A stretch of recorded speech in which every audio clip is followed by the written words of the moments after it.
From the Chicago Sun-Times newsroom, I'm Natasha Korecki, and this is Off Message, our weekly political talk show. Joining me this week is our Springfield Bureau Chief, Dave McKinney. Very special guest from Washington, our Washington Bureau Chief, Lynn, and our columnist, Mark Brown.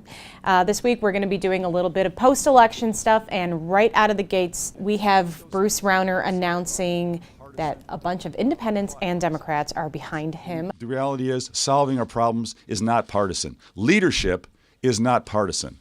Team building is not partisan. Are these true blue Democrats? Is this the real deal here? Well, I think you could start with the first real deal part of that being his wife, Diana. This morning, I'm here as a lifelong Democrat, but also as Bruce's wife. And of course, we didn't see her at all during the Republican. She was very low-key in the primary, but the name that most longtime Chicago political followers would recognize was Newton Minow. But I'm taking a leave of absence from my party because Illinois is in desperate shape.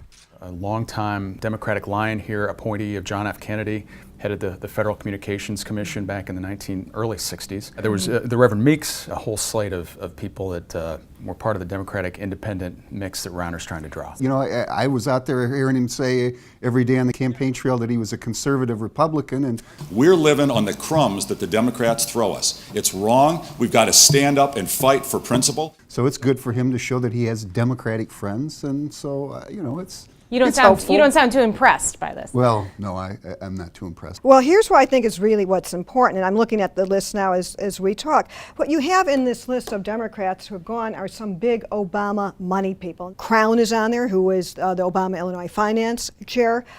Newton Minow is good for some fundraising, not a powerhouse. Sue Gin, who has been a Democratic fundraiser. But what you have here is a signal to the big money Democratic people in the area that maybe they should be writing checks too. Well, another one of the people on that list, that Manny Sanchez. That's why I'm here, because I know that Bruce Rauner is a centrist. And He's a prominent Chicago lawyer, Hispanic. He was a Latino liaison for Obama. And what's interesting about his storyline is that he was one of the folks that Quinn had appointed to the Illinois Sports Facilities Authority.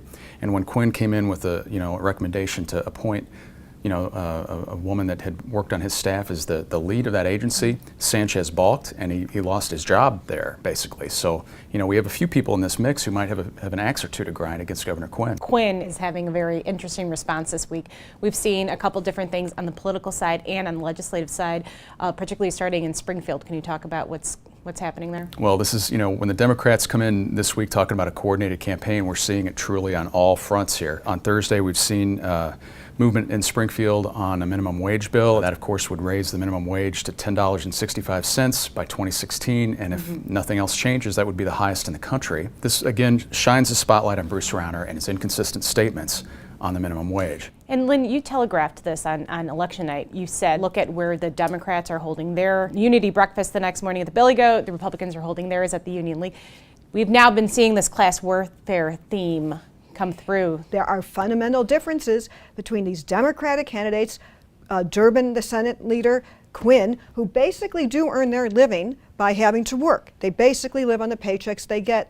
But when you contrast it to the Senate and governor contenders on the Republican side, it's multi-millionaire Oberweis versus multi, right up to maybe the billionaire Rauner. You are saying that you have great contrast to how most people in Illinois, even people who are pretty well-do, have to get through their lives. Well, Quinn today rolled out a pretty hilarious commercial. He loves the character in The Simpsons, Mr. Burns. You know who else brags about being in the 0.01%?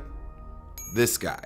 Excellent. And the point of the ad was to say how both Burns and Rauner love bragging about their millions, so that fits right into the theme of these uber wealthy people and everybody else. I think Quinn's got to be careful here, though. Just, you got to have a little finesse to this.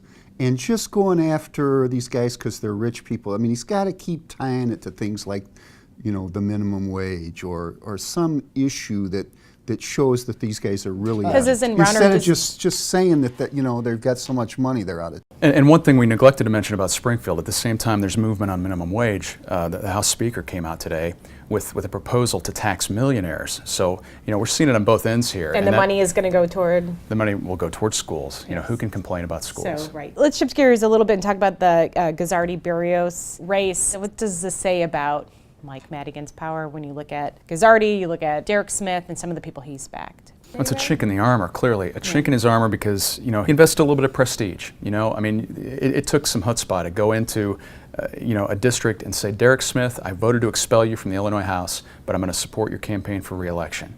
And to lose that race like that, I think, was an embarrassment for the speaker. It is, no matter which way you cut it. I think, first of all, you have to put Guzzardi on the list of political figures in Chicago to watch. We demand to do leadership. Whether or not he can make peace and function effectively in Springfield, I think we do know the guy knows how to organize and could probably get a platform, even if it... I think it'll take him a couple of terms in Springfield, but yeah, easily his next platform, I think, could be Congress.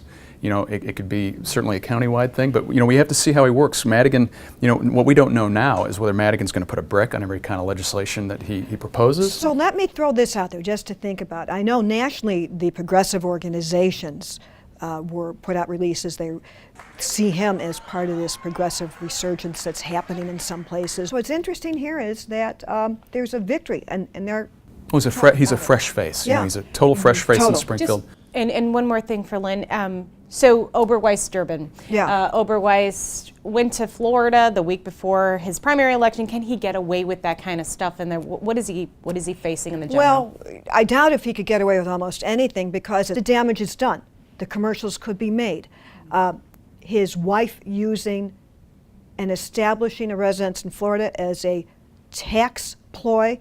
The suit, kind of goes back to our theme of what millionaires do. Is that going to circle back and haunt him? I think that even if Oberweis and Durbin themselves don't want to do certain things in their campaigns, what is out of their control is that third-party super PAC and independent groups still have that in their arsenal to use when they want to do the negative stuff. I think back to that early commercial, the first commercial he aired. I've been asked, why are you running again? Where he talked about learning from mistakes, I have made mistakes. And here he stepped in it, and it's like that just seems to be the pattern in this guy's career where he just steps in it. I don't know. I think it'll be a fun fall. Okay, let's go to our quotes of the week. Why don't we start with you, Mark? Well, my favorite quote came out of that Guzzardi-Tony Berrios race. Our reporters sent back word that Tony Berrios, in defeat, was throwing back shots at the bar. And at some point she said, Will Guzzardi isn't even from Chicago. Lynn, what do you have? I talked to Senator Durbin on primary night. He was unopposed. And he has not had a campaign in 6 years. Those of us who are mere mortals and not millionaires ourselves are vulnerable. I go back to Newton Minow, who, for most people in Chicago is a forgotten figure. I asked him today what JFK would have said about him basically changing sides, and he said, JFK said once that sometimes party loyalty asks too much, and I think this is one of those times. Okay, and I have something from the same event. Diana Rauner, when she was talking about her husband, says, we need a warrior to go to battle for our children and for the future of our state, and it just made me think about all the armor that they will be needing in this war. With that, thank you very much for joining us, and we will see you next week.